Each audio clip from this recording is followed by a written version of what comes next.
ভোটের দিনক্ষণ ঘোষণার আগেই আচমকাই পদত্যাগ নির্বাচন কমিশনার অরুণ গোয়েলের। তার ইস্তফা ইতিমধ্যেই গ্রহণ করেছেন রাষ্ট্রপতি দ্রৌপদী মুর্মু। সরকারিভাবে এ বিষয়ে গেজেট নোটিফিকেশনও জারি করা হয়েছে, কিন্তু কেন হঠাৎ করেই তিনি ইস্তফা দিলেন? জ্যোতির্ময় আমাদের সঙ্গে রয়েছেন টেলিফোনে, আমাদের সহকর্মী। জ্যোতির্ময়, কি জানা যাচ্ছে? দেখো, লোকসভা নির্বাচন কার্যত এই মুহূর্তে যে খবর আসছে, আগামী সপ্তাহে লোকসভা নির্বাচনের নির্ঘণ্ট ঘোষণা হতে পারে। আর ঠিক সেই সময় 3 জন নির্বাচন কমিশনারের মধ্যে, যেখানে মাত্র 2 জন নির্বাচন কমিশনার ছিলেন, কারণ এর আগে আরেকজন নির্বাচন কমিশনার ফেব্রুয়ারির 28 তারিখ তিনি রিটায়ার করেন এবং সেক্ষেত্রে 2 জন মাত্র ছিলেন প্যানেলের 3 জনের মধ্যে। সেক্ষেত্রে দাঁড়িয়ে নতুন করে আরেকজন অরুণ গোয়েল তিনি পদত্যাগ করলেন। কেন তিনি পদত্যাগ করলেন সেই বিষয়টি নিয়ে এখনো পর্যন্ত ধোঁয়াশা রয়েছে। রাষ্ট্রপতির কাছে গিয়ে তিনি তার পদত্যাগপত্র জমা দিয়েছেন এবং তার পদত্যাগপত্র গৃহীত হয়েছে।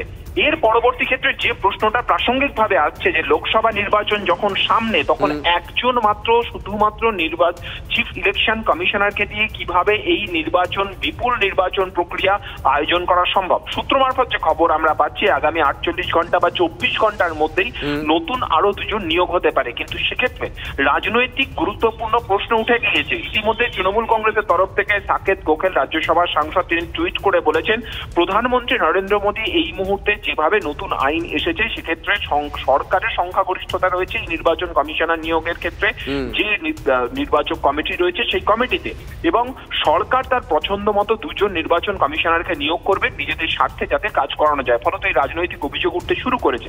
আরেকটি গুরুত্বপূর্ণ দিক, তা হচ্ছে এই অরুণ গোয়েল যখন তাকে অ্যাপয়েন্ট করা হয়, সেই সময় কিন্তু এডিআর এর তরফ থেকে সুপ্রিম কোর্টে পুরো বিষয়টিকে চ্যালেঞ্জ করা হয়।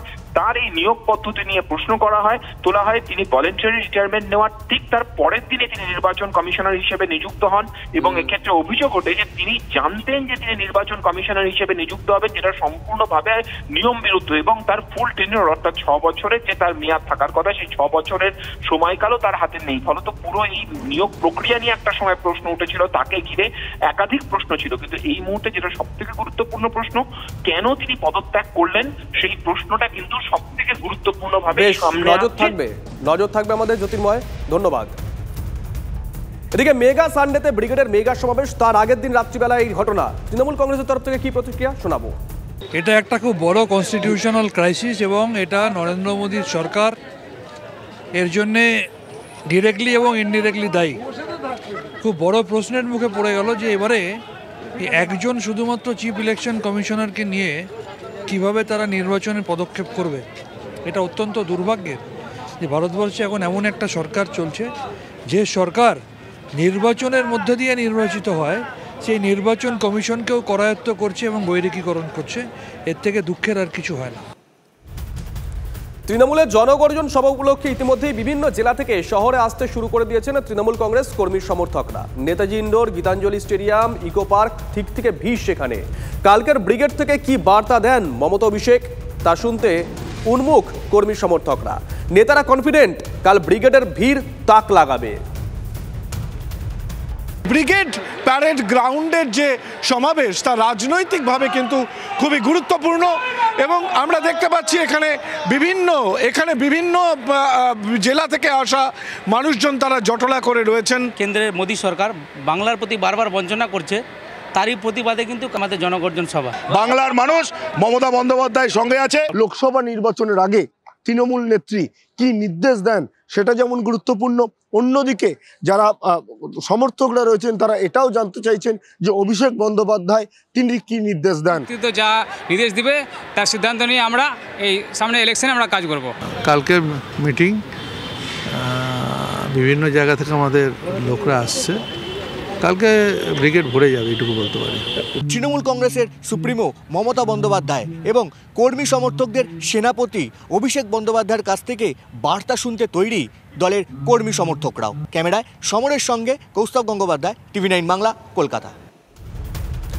রাত পহলে ব্রিগেড, তার আগে দিনভর সমাবেশের প্রস্তুতি পুঙ্খানুপুঙ্খ বিষয় খুঁটিয়ে দেখলেন অভিষেক বন্দ্যোপাধ্যায়। শনিবার দুপুরে হাজির ব্রিগেড সমাবেশে। মূল মঞ্চ থেকে র্যাম্পে হাঁটলেন, র্যাম্প খুঁটিয়ে দেখলেন তিনি। এরপর শটান হাজির ইকো পার্কে দলীয় কর্মীদের রাত্রিবাসের ব্যবস্থা দেখতে। হাজির ছিলেন মন্ত্রী সুজিত বসু, স্নেহাশিস চক্রবর্তী সহ বেশ কয়েকজন দলীয় নেতৃত্ব। রাত 9টার পর ইকো পার্কের ব্যবস্থাপনা দেখে বেরিয়ে যান অভিষেক। একই সঙ্গে দুটো ছবি আমরা দেখাচ্ছি, দেখুন। তৃণমূলের জনগর্জন সভার আগের দিনই মোদির মুখে ফের ভাইপো খোঁচা। তৃণমূল শুধু ভাইপোকে নিয়ে ভাবে, কংগ্রেস ব্যস্ত শাহী পরিবারের ছেলে মেয়েদের নিয়ে। আপনাদের পরিবারের কথা ভাবে শুধু মোদি। শিলিগুড়ির সভায় বার্তা নমর। टीएमसी वालों को भतीजे की चिंता है, कांग्रेस वालों को अपने शाही परिवार के बेटे बेटी को आगे बढ़ाना है, लेप वालों को इन दोनों के साथ तालमेल बनाए रखना है ताकि उसकी भी गाड़ी चलती रहे। इन लोगों को आपके बच्चों की परवाह नहीं है। मुझे किसी के लिए भी कोई बैंक बैलेंस नहीं छोड़ना है, कोई बंगला गाड़ी नहीं छोड़नी है। मुझे तो संतोष तभी होता है जब आप जैसे मेरे परिवार के सदस्य को मैं पक्के घर में सारी सहूलियत के साथ जीवन जीते देखता हूं। গোর্খাদের সমস্যা নিয়েও সংবেদনশীল বিজেপি। গোর্খাদের সমস্যা সমাধানে নিরন্তর চেষ্টা পদ্ম শিবিরের। গোর্খাদের সমস্যা সমাধানে অনেক কাছাকাছি পৌঁছে গেছে মন্তব্য প্রধানমন্ত্রীর। हमारे गोरखा भाई बहनों की जो समस्याएं रही है, जो चुनौतियां रही है, उनके प्रति भी बीजेपी हमेशा संवेदनशील रही है। बीजेपी ने आपकी चिंताओं को दूर करने का निरंतर प्रयास किया है। अब भी हम समाधान के नजदीक है। बीजेपी आपकी अपेक्षाओं को पूरा करने के लिए अपने प्रयास जारी रखेगी। এদিকে বাংলার রাজ্য রাজনীতিতে ঝড় তুলে বিজেপিতে যোগ দিয়েছেন কলকাতা হাইকোর্টের প্রাক্তন বিচারপতি অভিজিৎ গঙ্গোপাধ্যায়। সেই অভিজিৎই এবার বক্তব্য রাখলেন নরেন্দ্র মোদীর সভায়। রাজনীতির ময়দানে প্রথমবার। শুরু থেকেই তৃণমূলের বিরুদ্ধে শানিয়েছেন অল আউট অ্যাটাক। বললেন তৃণমূল ভাঙতে আর বেশি দিন বাকি নেই। রাজ্যে ৩৫৬ ধারা জারি করা পরিস্থিতি রয়েছে, এমনটাও ব্যাখ্যা করেন তিনি। বলে কয়ে পদত্যাগের দুদিনের মাথায় যোগ দিয়েছিলেন বিজেপিতে। আর বিজেপিতে যোগ দেওয়ার দুদিনের মাথায় শিলিগুড়িতে প্রধানমন্ত্রীর সভায় হাজির হলেন তিনি। আদালতের এজলাস ছাড়ার 4 দিনের মাথায় জনতার আদালতে অভিজিৎ গঙ্গোপাধ্যায়। নরেন্দ্র মোদী সভায় রাজনৈতিক ইনিংসের সূচনা করেই no vote to Trinamool slogan তুলে দিলেন তিনি। এই দুর্বৃত্ত দলটিকে বুঝিয়ে দিতে হবে যে তোমাদের মেয়াদ শেষ হয়ে গেছে। ৪২টা লোকসভা আসনের নির্বাচন আসছে। ওই তৃণমূল কংগ্রেস দুর্বৃত্তদের দল একটা ভোটও দেবেন না তাদেরকে। তৃণমূল দলটা আস্তে আস্তে ভেতর থেকে ভাঙতে শুরু করেছে। দলটা আর বেশি দিন থাকবে না, এমন খবর তার কাছে এসেছে বলে দাবি করেন অভিজিৎ গঙ্গোপাধ্যায়। তৃণমূল দলটি আস্তে আস্তে ভেতর থেকে ভাঙতে শুরু করেছে। তাদের বহু কর্মী এবং নেতা দল ছেড়ে চলে যাচ্ছেন।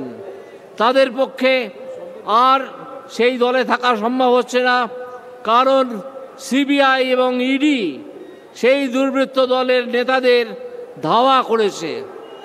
সেই দুর্বৃত্ত দলের নেতাদের সঙ্গে আর কেউ থাকতে চান না। এমনকি 2-1 যদি ভালো নেতা থেকে থাকেন, তিনিও বেরিয়ে যাচ্ছেন দল থেকে। বিচারপতি চেয়ারে বসে তৃণমূল সরকারের কি ভয়ানক দুর্নীতি তিনি দেখেছিলেন পদ্মমঞ্চে দাঁড়িয়ে তা জানাতে ভোলেননি অভিজিৎ গঙ্গোপাধ্যায়। তৃণমূলের বক্তব্য, তারা লোক চিনতে ভুল করেনি।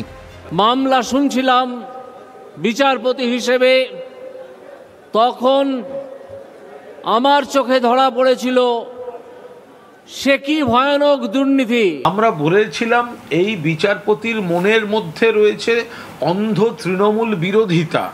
ফলে তৃণমূল কংগ্রেস যে সঠিক লোকটিকে চিনেছিল, আসল লক্ষ্যেই আক্রমণ করেছিল, আজকে তো অভিজিৎ বাবুর রাজনৈতিক পদক্ষেপ থেকে, বিজেপিতে যোগদান থেকে, মুখের ভাষা থেকে এগুলো তো প্রমাণ হয়ে যাচ্ছে। রাজ্যের আইন শৃঙ্খলা বলে কিছু নেই, পুলিশ সাধারণ মানুষকে হেনস্থা করছে বলে অভিযোগ অভিজিতের। এই পরিস্থিতিতে বাংলায় ৩৫৬ ধারা জারি করা দরকার বলেও মনে করেন তিনি। তার কথা শুনে কি বলল তৃণমূল? পুলিশ দেখছেন সাধারণ মানুষকে কিভাবে হ্যারাস করছে এবং সেটা উপমহলের নির্দেশে করছে। এটা কি আইন শৃঙ্খলা হবে? তারা মানুষের রোষ, সাধারণ মানুষের যে ক্ষোভ, সেটাকে সামলাতে পারছে না। চূড়ান্ত অবনতি এটা যারা বেশি দিন চলতে পারে, তার রাষ্ট্রপতি শাসনের 356-এর মতো পরিস্থিতি আছে কিনা আমি ক্লিয়ারলি বলছি, হ্যাঁ আছে। 356 করা দরকার। চাইছে বললাম সেটা হয় না। আমি রাজনৈতিক মঞ্চের থেকে অনেক কিছু বলতে পারি, কিন্তু বাস্তবে হয় না। অনেকগুলো রাজ্যে এরকম করবার চেষ্টা হয়েছে, সেখানে সুপ্রিম কোর্টের থেকে থাপ্পড় খেয়েছে। বিজেপিতে যোগ দেওয়ার পরপরই প্রধানমন্ত্রী নরেন্দ্র মোদীর সঙ্গে সাক্ষাতের বাসনা চেপে রাখেননি পদত্যাগী বিচারপতি। সেই সুযোগ এসে গেল শিলিগুড়ির সভামঞ্চে। মোদীর পাশে বসার সুযোগ পেলেন তিনি। সভার শুরুতেই প্রধানমন্ত্রীর সঙ্গে অভিজিতের আলাপ করিয়ে দেন বিরোধী দলনেতা। বক্তৃতা শেষেও গাঙ্গুলির সঙ্গে কথা বলতে দেখা যায় নরেন্দ্র মোদীকে। কি কথা হলো দুজনের? আমি নিজে অত্যন্ত উজ্জীবিত। মোদিজিকে আমি এই প্রথম চাক্ষুষ করলাম, আমার অসম্ভব ভালো লেগেছে। মোদিজির সঙ্গে কোনো কথা হলো? খুব সামান্য। আমি ওনার আশীর্বাদ চাইলাম, কাজকর্ম বললেন হ্যাঁ আশীর্বাদ, ওয়েলকাম, আশীর্বাদ করলেন, স্বাগত বলেছেন। অভিজিৎ গাঙ্গুলি এর মধ্যে বাজারে কাগজের ঠোঙা হয়ে গেছে, আর ওকে নিয়ে বেশি আপনারা নাড়াঘাটা করেন না, কোনো লাভ হবে না, বড় একঘেয়ে হয়ে গেছে। বিরোধীরা যাই বলুন, প্রধানমন্ত্রী নরেন্দ্র মোদী শিলিগুড়ির সভাতেই রাজনীতির মঞ্চে দাঁড়িয়ে অভিষেক ভাষণ দেওয়ায় বিজেপি তাকে কতটা গুরুত্ব দিয়ে দেখছে তা স্পষ্ট। সূত্রের খবর, লোকসভা ভোটের প্রচারে তৃণমূল বিরোধী হাতিয়ার হিসেবে অভিজিৎ গঙ্গোপাধ্যায়কে দিয়ে শান দিতে চাইছে বিজেপি। প্রসেনজিৎ চৌধুরী ও সুমন কল্যাণ ভদ্রের রিপোর্ট, TV9 বাংলা। লোকসভার আগে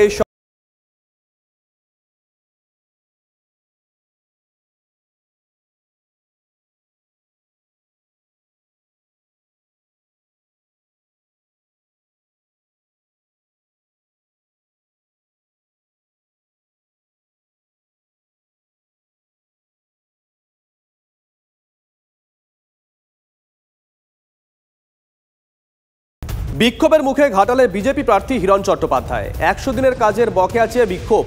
শনিবার পশ্চিম মেদিনীপুরের ডেবরায় তেঘড়ি এলাকায় বিজেপি নেতার বাড়িতে মধ্যাহ্নভোজে যান হিরণ। তখনই রাস্তায় প্ল্যাকার্ড হাতে বিক্ষোভ দেখান গ্রামের বেশ কয়েকজন। ঘটনায় উত্তপ্ত হয়ে ওঠে গোটা এলাকা।